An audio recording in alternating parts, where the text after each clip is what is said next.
Magandang hapon, narito na ang mga balita sa inyong PRTV Newsbreak. Naging maulan sa iba't ibang bahagi ng Metro Manila kaninang umaga. Ano nga ba ang dapat asahan na lagay ng panahon sa maghapon? Alamin natin mula kay Pag-asa Weather Specialist Benison Estareja. Magandang hapon po. Magandang hapon, Ms. Naomi. Gayon din sa ating mga taga-subaybay. Meron tayong update regarding po sa minomonitor natin na dalawang bagyo sa loob at labas ng Philippine Area of Responsibility. Una na dyan si Typhoon Francisco na nasa loob ng PAR ay nasa 295 kilometers east-northeast ng Batanes kaninang alas 10 ng umaga. Taglay ang hangin na 140 kilometers per hour, malapit sa kanyang gitna at may pagbugso hanggang 170 kilometers per hour. At kumikilos pahilaga ng mabagal at 10 kilometers per hour. Nasang lalabas po ng PAR ang bagyo bukas ng gabi habang patungo po dito sa may southern Japan sa Ryukyu Islands. Samantala, ang bagyong itong na si Francisco nagdadala po ng mga pabugso-bugsong hangin pa rin. Meron tayong wind signal number 1 sa Batanes, Babuyan Islands at Santa Ana, Cagayan. Asahan din po yung mga pag-ulan hindi lang dito sa Batanes and Cagayan, kundi maging dito rin sa natitirang bahagi ng Cagayan Valley, Ilocos Region at Cordillera Region. May mga kalat-kalat na ulan and thunderstorms dahil sa outer rain bands ng bagyong Francisco. Habang yung habagat naman or southwest monsoon, magdadala po ng mga pag-ulan at paminsan-minsang pagbugso ng hangin sa Central Luzon, ganyan sa Metro Manila, Calabarzon, Bicol Region, Mimaropa, Western Visayas, and Negros Island Region, especially po dito sa may Palawan, Occidental Mindoro, Zambales at Bataan. Mas madalas po yung mga pag-ulan dyan, kaya naman mataas din ang chance ng mga pagbaha at pagguho ng lupa.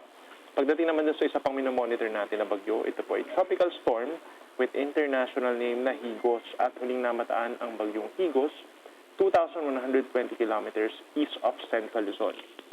Taglay ang hangin na 65 kilometers per hour malapit sa gitna, pagbugso hanggang 80 kilometers per hour at west-northwest ang kinikilos at 20 kph. Papasok naman ng PAR ang bagyong Higos by tomorrow evening din po sa paglabas nitong si bagyong Francisco. At once makapasok ay papangalanan po natin ito na bagyong Gardo naman. Si Gardo yung magiging pangatlong bagyo for the month of June at pangpito naman for 2026. Yung pananatili po sa loob ng PAR nitong sa bagyong Gardo, maiksi lamang dahil pagsapit po ng Friday morning naman ay lalabas na rin ito ng PAR patungo sa dagat po sa timog ng Japan. Yung muna latest mula dito sa Weather Forecasting Center ng Pag-asa, balik po sa inyo. Maraming salamat Pag-asa Weather Specialist Benison Estareja. Bukas ang administrasyon ni Pangulong Ferdinand R. Marcos Jr. na babaan ang age of criminal liability at higpitan ang access sa mga minor sa marahas na online games matapos ang pamamaril sa Tacloban City. Ayon sa palasyo, wala pang formal na talakayan ngunit handa ang Pangulo na repasuhin ang panukala ng Kongreso habang isinusulong ng PNP na ibaba ito sa 12 anyos dahil sa pagdami ng kasong kinasasangkutan ng mga bata. Lumalabas din sa investigasyon na naimpluwensyahan ng marahas na online content ang mga suspect kaya pinag-iisipan ang pagpasa ng batas na maglilimita sa ganitong mga laro. Samantala, tahimik na binisita ni late 1st District Representative Martin Romualdez sa mga pamilya ng mga estudyanteng namatay sa pamamaril sa San Jose National High School sa Leyte na ikinasugat din ng higit 20 iba pa. Bukod dyan ay nagtungo din si Congressman Romualdez sa mga sugatan na nasa ospital.